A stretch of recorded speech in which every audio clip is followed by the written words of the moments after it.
If two sounds are playing together and the mix sounds messy, the problem is often EQ.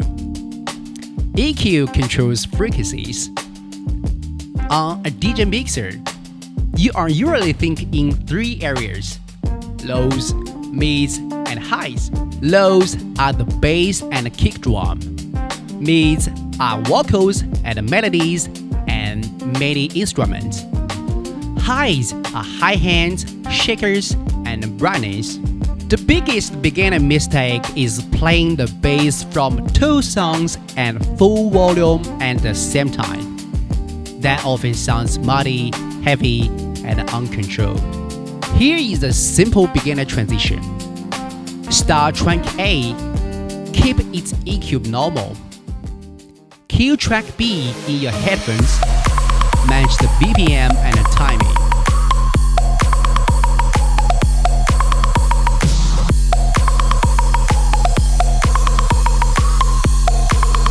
Before, bring track B into the speakers. Turn down the low EQ on track B. Now, slowly raise the volume of track B. You should hear the drums, vocals, or high frequencies details come in. But the bass should still belong to track A. When you are ready to switch, slowly reduce the low EQ of track A and bring the low EQ of track B back up. That is a bass swap. You are not just moving volume, you are making space.